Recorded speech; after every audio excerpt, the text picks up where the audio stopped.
Anxiety lives in our bodies and minds, and its main function is to steer us clear of danger.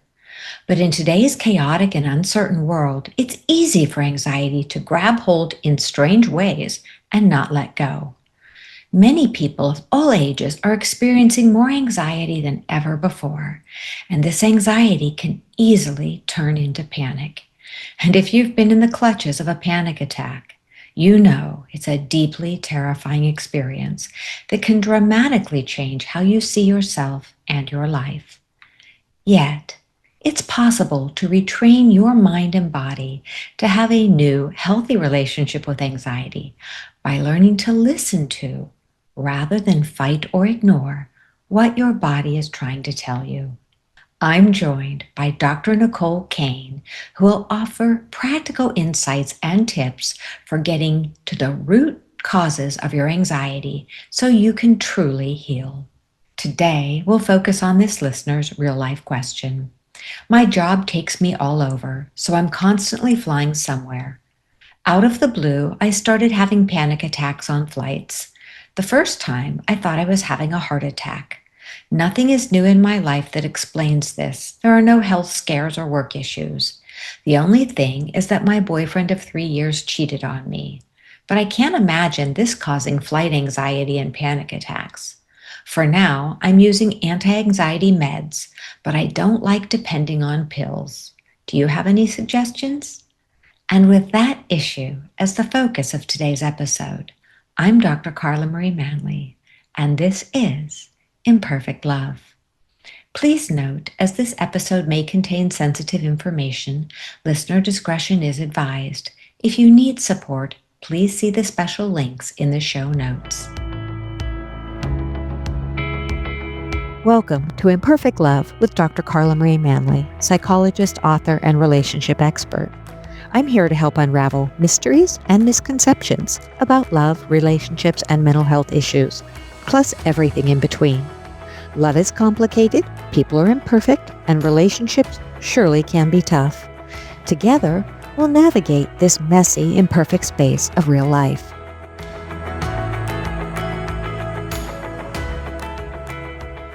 Today, I am joined by a tremendous guest, Dr. Nicole Cain. Dr. Nicole is a physician, author, and founder of the Holistic Wellness Collective.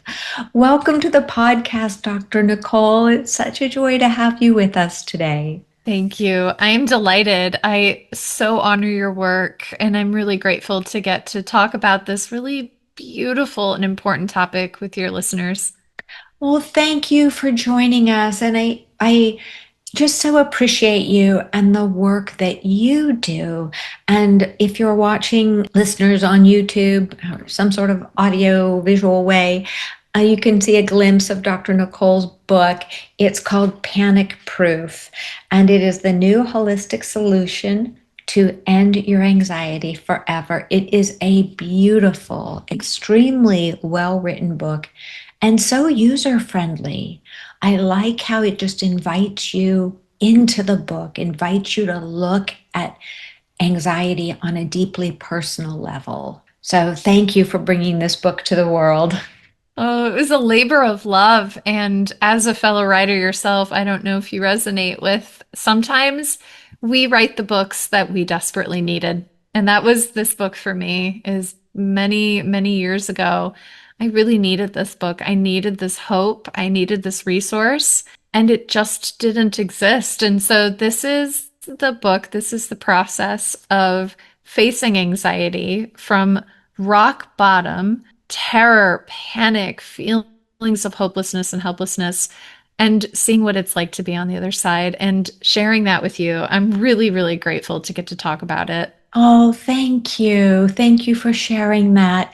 And before we launch into this specific listener's question, do you mind telling our listeners and me just a little bit about what makes you, you? Oh, I came into the world and I feel like it didn't quite make sense. The family that I was born into, I was always really different. And I think that's wonderful. And so for those who are listening, if you feel like I don't really know who I am, and I rely on what the world has told me who I am to be, is perhaps this may be a gift. This journey of anxiety may be a process of unwinding that and really discovering your true self. And so as I went through my life, I felt really different. I came from a Midwestern family. My dad was a Marine.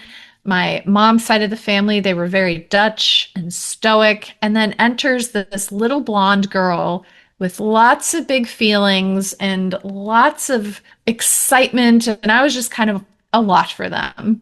And in the stress in the household, in the rigidity, I found that I really was attuned to that. I wanted to help them. I wanted to make them joyful. I wanted to calm their ire. And so this little spark that came in the world learned, adapted to our experiences. And it's almost like putting on a teeny little sweater for your teeny little body, and you knit that sweater moment by moment. This is the process, if you will, of adaptation or coping. And then as I got older, I found that that little sweater was getting too tight, tighter and tighter. And those adaptive mechanisms of being really hyper aware, hyper attuned, trying to feel in control of making other people feel happy and calm, that was creating a lot of stress and suffering for me. And in medical school, I had this teacher, he once turned to me and he said, Dr. Cain, you know one thing I really love about you? And I said, oh, I'm a people pleaser. Yes. What is it? I need to know so I can do all of it.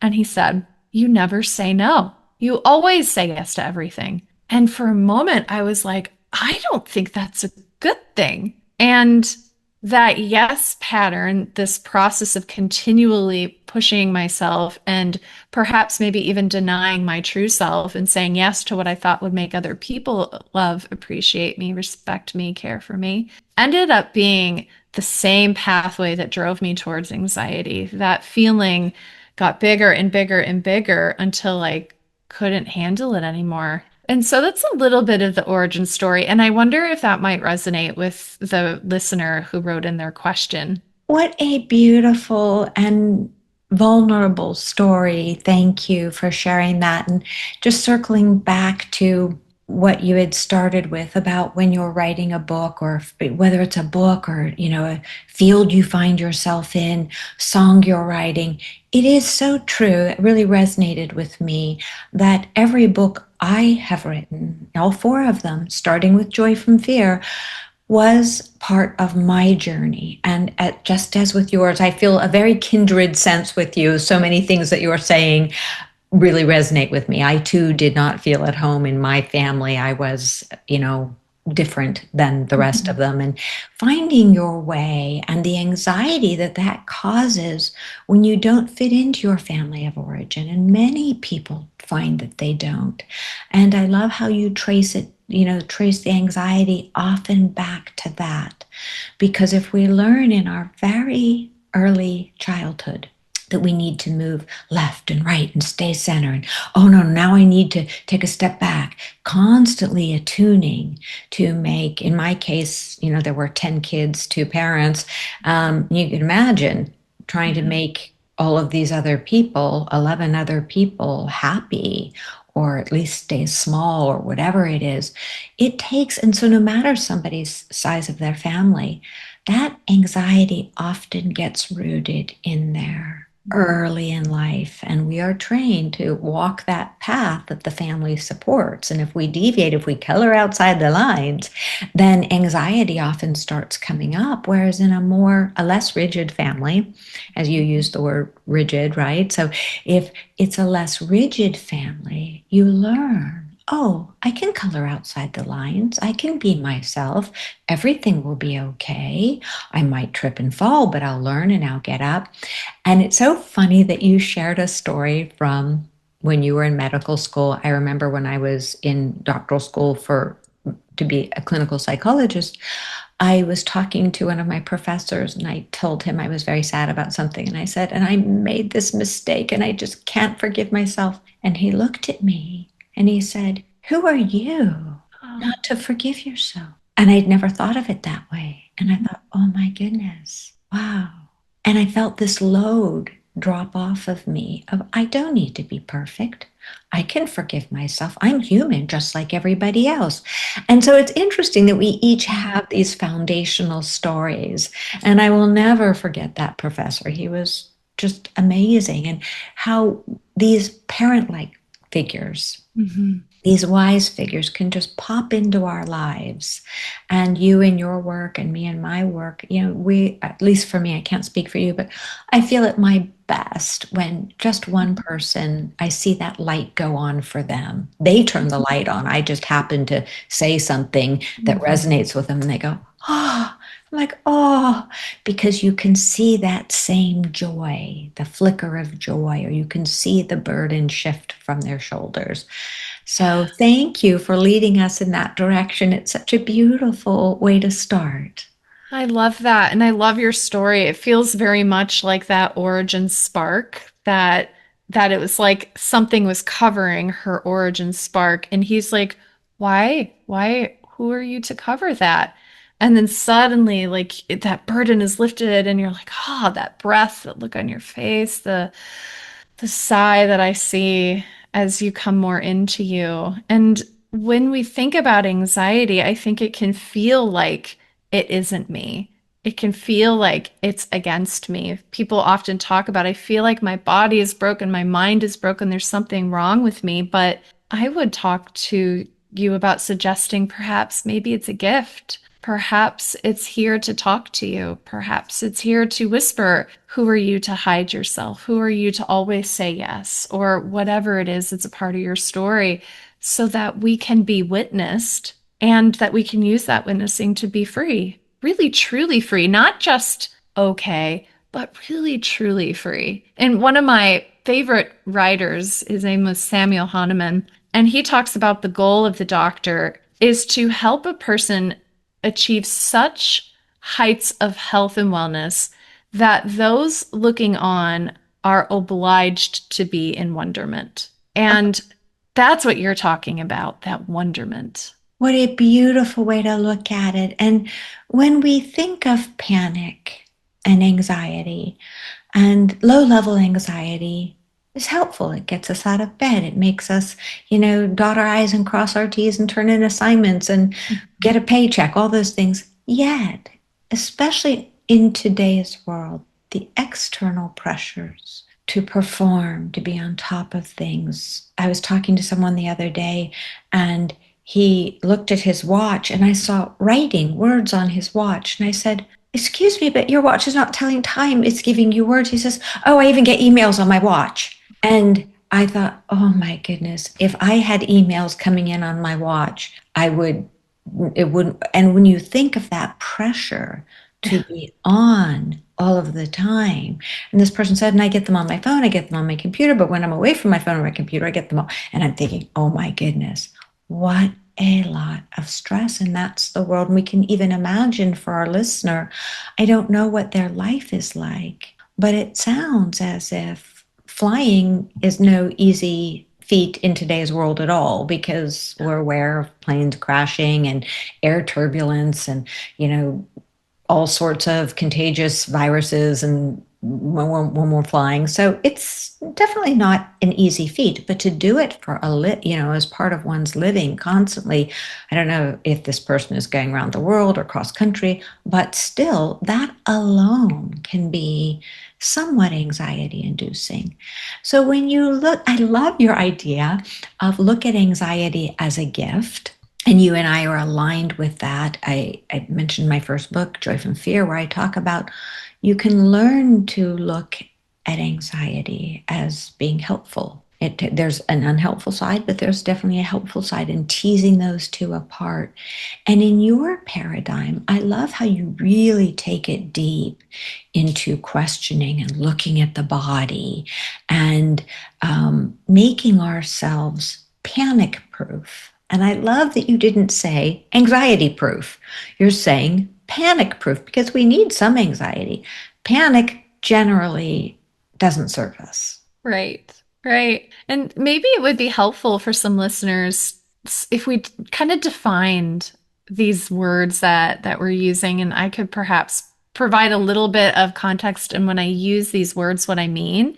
Would that be all right? Please do. I love starting with nice, clear definitions. Please. Amazing. So when we evolved, our brains were evolved to keep us safe. And so our brain doesn't necessarily care about our well-being. It cares about our safety. And when there's true danger, those whose bodies, the minds, the nervous systems were able to mount a response when there's danger, to mount a response and to get away from that danger, whether by fighting the danger, freezing so maybe they wouldn't see you, or fleeing, or passing out. We call this the fight, flight, freeze, flop, fawn, fracture response, right? When we have those appropriate biological responses, when we experience that fear in true danger, that's life-saving. And anxiety, on the other hand, is I would look at a little bit more at the nuance of when we experience that same biological fear response outside of the context of actual danger. And with that, we may experience a sense of disempowerment. So I feel out of control. I feel, like I was saying earlier, my body is out to get me, or my mind is broken, or there's something wrong with me. It's this very natural, evolutionarily favorable, very beautiful, brilliant response out of the context of actual danger. And so then when we look at anxiety, now we can put it on a spectrum, where on one end of the spectrum is feeling very, I call it the green light zone. You're feeling very calm, very relaxed. You're in ventral vagal, to borrow from polyvagal theory. You feel connected. That's the green light zone. But then as stressors rise, or whatever's going on in your life increases, you will have a moment where, ooh, I'm not feeling really relaxed anymore. In fact, I'm feeling a little activated. If that activation continues, we'll go right into the yellow light zone. So this is feeling more anxious. This is feeling angry or stressed, or maybe you're sweating, or you're feeling like a histamine reaction. And you've seen some people, they get just welts everywhere when they get stressed, whatever it is for you. But then if it continues, that cause or those causes continue more and more and more, we go into the red light zone. And that's crisis. That's panic. And panic, it's there. It's your body's like, this is our last ditch effort to try to protect you and keep you safe. But for many of us, it feels like that panic is completely out of context. It feels completely out of the blue. And so what our job is, and what this paradigm is to understand what panic is, what panic isn't, what anxiety is, what anxiety isn't, and then to figure out what all of these signals are trying to tell us needs healing and how. And that's what I teach about in the book, is it's different for everybody, but it's all very powerful messages, and what a gift it is that we have them. Thank you for slowing things down and giving that clear explanation. And I love the green, yellow, and red. And for those listeners who have experienced a panic attack, you know that red zone. That I recall a client coming to me who had his first ever panic attack. He ended up in the ER, and strong guy, young, tough, all the, right everything according to him. And he couldn't understand what happened. And the ER doctor gave him a diagnosis that, in my estimation, wasn't appropriate, especially in that singular situation. And that diagnosis messed with this person's mind. Oh, I'm labeled. It's in my record. I have this diagnosis. And so we worked from the beginning. And I wish I had had a copy of your book to give to him, because he would have felt so comforted. Because when we learn to work through anxiety and see all of the things that had led to that panic attack, all of the things, because that's what we did. We retraced the steps, so to speak. We saw what had happened. We saw this. Then he was able to identify the snowball that was rolling down the hill, that ultimately he didn't see it. And then came to understand why it happened. That was a fairly easy, not easy for him, but an easy case to track. Yet sometimes it's a lot more complicated than that. Mhm. And so when we look at this listener's question, what are your thoughts? I honor this person that you were in a relationship for 3 years, and to have that feeling of it's over. And I felt like I got sideswiped by it, the infidelity, and how devastating that must be. And a trauma is something that changes the way we see ourselves, others, and or the world. And so I don't know what it was like for you, but I can imagine it was very painful. And I can imagine that there's a lot that needed to try to protect you and adjust to that trauma in the mind, the body, and the nervous system. And so this thing happens. And remember, your mind, your body, your nervous system, they're not trying to keep you happy and calm. They're trying to keep you safe. And so when something happens that feels really scary or upsetting, traumatic in whatever way, is all of these biofeedback loops start kicking into place. That's like, we're going to look for evidence of any danger. We're going to do everything that we can to protect you from that danger. And so, if I had you with me, what I perhaps might do is we might go to that moment, or maybe the moments leading up to that big event that comes to your mind. It comes to your mind for a reason. It could be that there are additional and other things we think about, the accumulation of stressors, but we would go to that moment and we would talk about, in what way did you adapt given what happened in that moment? And then what we want to do is we want to then reprogram that. We want to recalibrate that adaptation. So, for example, if in that moment you thought that you were safe, you felt like you were in a secure relationship, 3 years, maybe you're thinking about your future together. And then suddenly, perhaps out of the blue, this person cheats on you and the world is tipped off of its axis. Mm-hmm. Relationships are safe. Things can happen. I wasn't ready for that. I should have been prepared for that. I didn't see it coming. So this hypervigilance can get produced, and that hypervigilance can then generalize to other areas on our body. And so perhaps we would talk about, how has your sleep been since the breakup? What's been happening in your nutrition since the breakup? What are your past relationships like? Attachment, maybe even before the breakup. And the other thing I want to mention before I take a pause to get your feedback is that there's a time and place for anxiety medicine. And so I honor that you're taking the medicine that you and your doctor have talked about, and that's okay. And I would also encourage you to put a semicolon after that you're taking the medicine and allow yourself to begin the journey of radical curiosity about, what is deeper? What is this telling me I have an opportunity to uncover? What is this opportunity telling me that I can truly deeply heal in a more profound way? So I wanted to mention that piece too. What a beautiful synopsis. I so appreciate it. And you have such empathy. And I'm sure the person who wrote in, if they are listening, that it would feel so good to hear your kind, gentle, non-shaming tone, just really in there with this person. And it's interesting that when I was looking at the question, I thought, and I do my own little clinical analysis of it. And it's interesting that you went straight to that there was a breakup, and it doesn't say that. And I went, isn't that interesting? So you see that she or they broke up with the person who cheated. I went, I wonder if the anxiety that's morphed into panic, gone into that red light zone, to use your words, I wonder if this person's still with the boyfriend. Oh, yeah.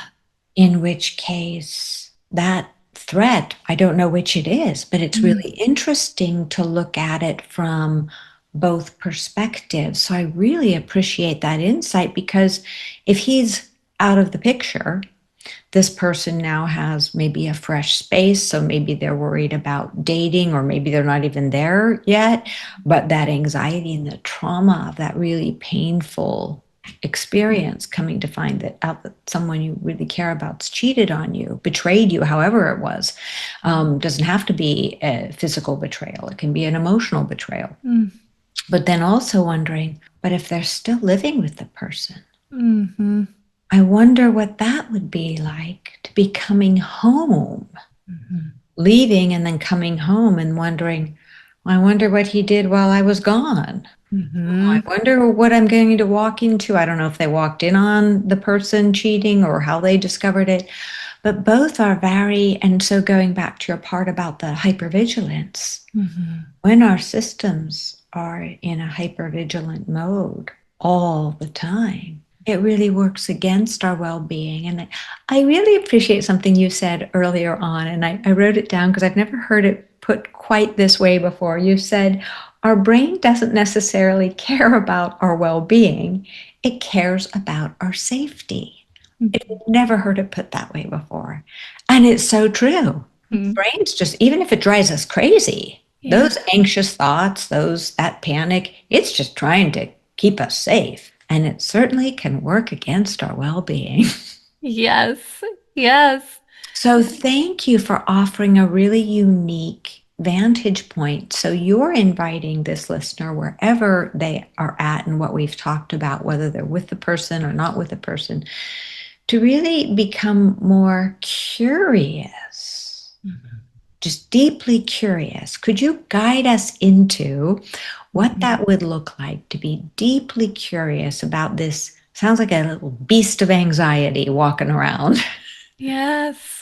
I think looking at it, I would borrow from EMDR, which is, for those who are new, it's a form of therapy. It stands for Eye Movement Desensitization and Reprocessing Therapy. And EMDR practitioners are trained to look at the mind, the body, and the nervous system, our thoughts, our emotions, and our behaviors as they relate to our current experience. And so what I would encourage you to do is, there's this exercise that I teach about. It's called the 3-minute hack. And here are the steps. And we won't do them for 3 minutes, but I'll teach you the dance steps. And when you're by yourself, when you have some time, is you can do this at home. And so what I would do is I would notice what it's like for you when you're on a plane and you're having that feeling of panic. Is, what do you feel in your body? What are the sensations? Get really curious about the sensations. And as you're doing that, I'm imagining that I could put you under a functional MRI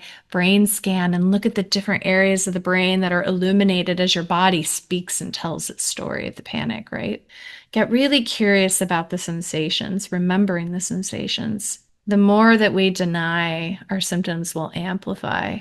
The more that we resist, the more our symptoms will persist. And so even just simply noticing it is the first step towards being free. So you notice the sensations that happen when you're on a plane, and then notice what emotions are coming up with that. Because sometimes fear is fear, but sometimes it is mixed with loss and grief and rage and frustration. Whatever those emotions are, notice them.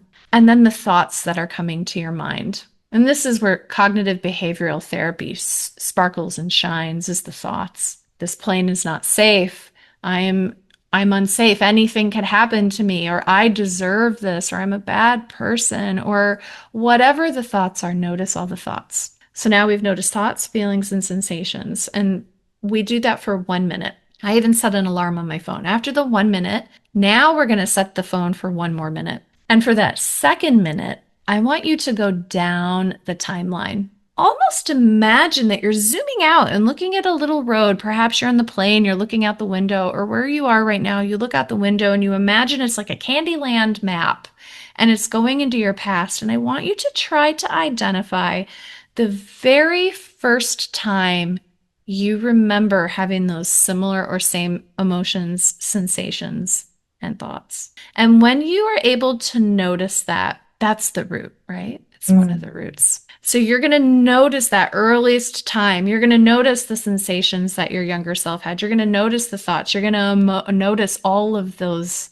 interweaving variables. And then the alarm will go off. And then here's the last part, the last of the 3-minute hack. 1 more minute. And what you're going to do, if you feel safe and comfy doing this, is you're going to just do a little bit of gentle touch. We call this havening. It's very grounding. For those who are listening to the audio, I'm taking my palms and it's almost like you're dusting off your palms. You may even imagine that as you touch, you feel a little bit more grounded and more safe. Maybe you want to dust off your shoulders. You just repetitively do that gesture. Or maybe perhaps your face. I don't know if you've ever had a loving person. They stroke your face. Very loving, very gentle touch. So while you do that for this last minute, you're going to talk to this part. You're going to talk to this early memory. And this is what I want you to say to this part. I hear you. I'm listening. And I honor you, part. And thank you so much for sharing with me your suffering, your wisdom, and your mission. And I want to let you know that I've got you. And part, if you will, please know that I have resources, supports, things that you didn't have. Plus, I have everything you've given me. And I want to ask you to set down that heavy burden of trying to take care of us. See what it might feel like. And perhaps you might even imagine you're still doing the touch, you're noticing, you're talking to that part, maybe in your mind or aloud. Maybe even notice that part if she's carrying or he's carrying or they're carrying a backpack. What it might be like to set that backpack down that represents carrying that heavy burden. And then breathing that sigh. And then telling that part as your clock winds down, telling that part that you're listening and that they can talk to you anytime they need and that you've got them. And what this does in 3 minutes is it activates the mind, the body, the nervous system, the thoughts, the feelings, and the behaviors, all of those networks throughout the mind, the body, right? And then it starts to target the associative networks. These are things that are hijacking us from the past that make us feel stressed in the now. And then we're beginning the process of reprogramming that. And the research in EMDR shows that we can actually change our immune system, our hormones, inflammation levels, thoughts, neuroplastic patterning. We can change all of that by doing an exercise like this. And it only takes 3 minutes a day. So that's what I would do in terms of getting curious and going in and reprogramming. Thank you for that 3-minute hack. It is beautiful and very body, mind, spirit. I mean, connecting all of those parts of who we are. And I agree with you. There's a time and place for medication. And medication does not get to the roots. It calms us in the moment, whatever, or helps in the moment. But in this case, anxiety meds don't help us address. So as this listener said in their inquiry, they don't want to be reliant on it for a lifetime. So it sounds as if they very much want to get to the root causes.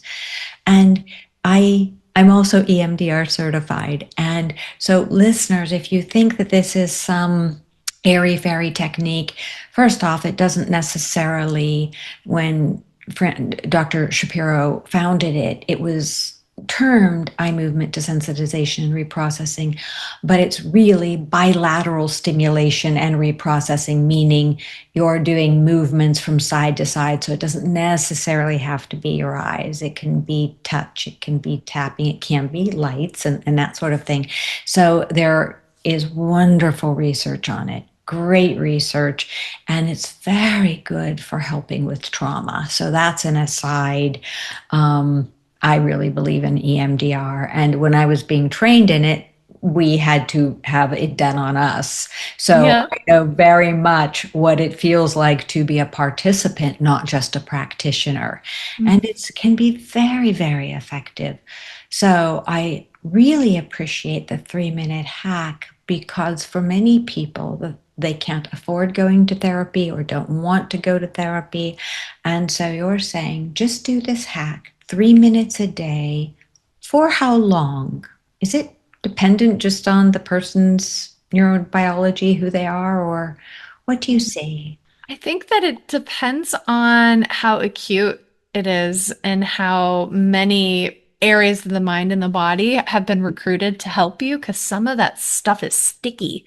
So I actually used to have horrible panic attacks on the plane. And it started after being in a really turbulent flight going into Phoenix. And so I thought, oh, this is just about this scary flight. I could probably do a session of EMDR, maybe a few sessions of the 3-minute hack and be good with it. But what I actually discovered is it was tied to this fundamental sense of uncertainty and a lack of safety. Mm. And it just sort of occurred to me that I was out of control on a plane. And so for me, and for maybe some other of your listeners, it's a little bit more complex. And so it'll take more time. But the beautiful thing is that there's nothing too big.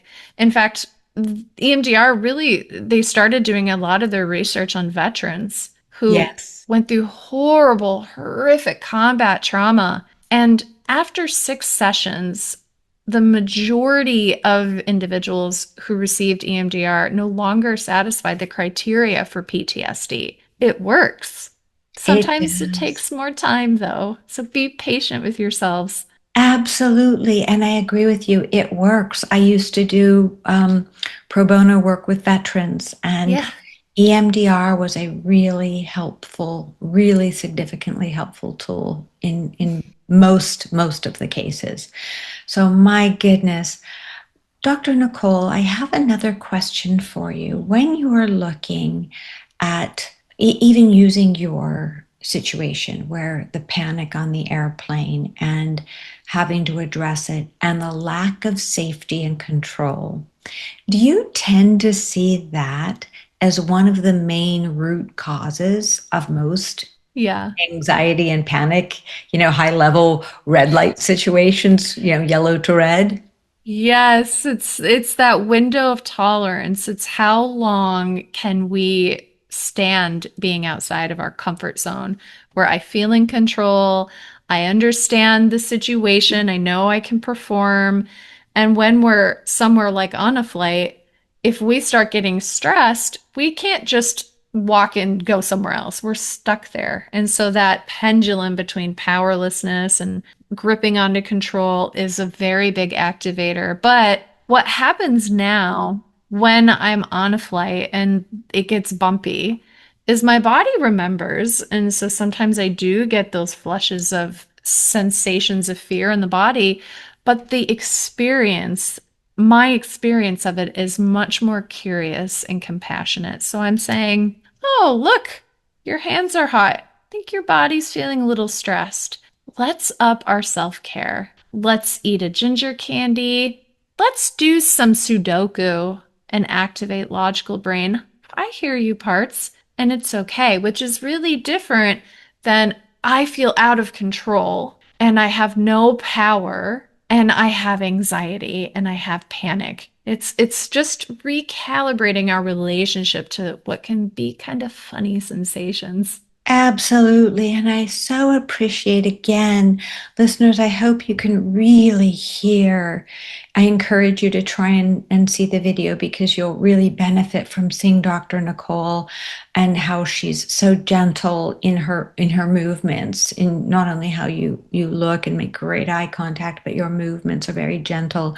And so being able to see how normal it is to pair a bumpy flight Mhm. and then being contained in this flying tin can, right? Yes. We don't have any, we have very little power when we're in an airplane, very little.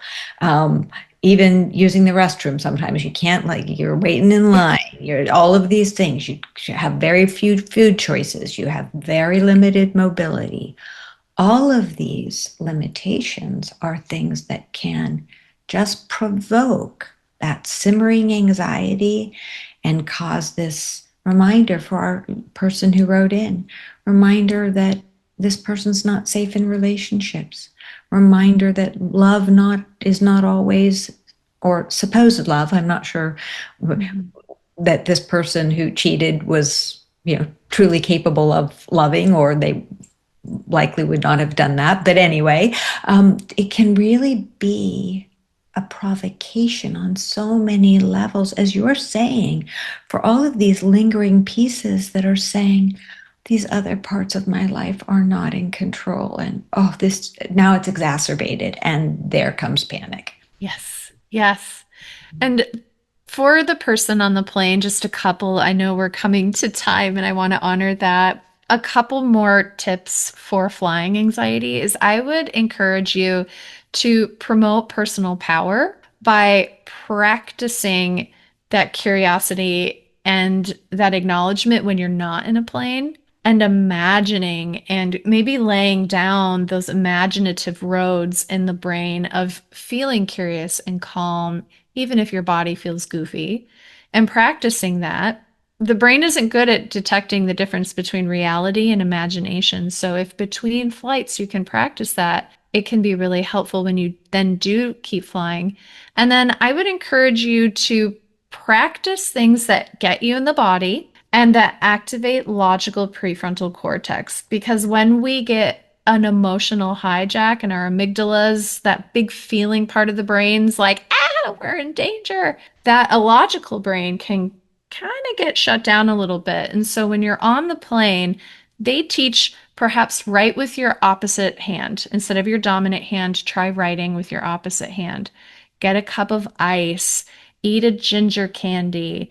Perhaps you do some breath work while you do mental math. Things that will help activate logical brain, get you back in your body. And then you're going to notice like, oh, this is a little easier. And then you feel a little more in control and you feel a little bit more confident, and keep doing that.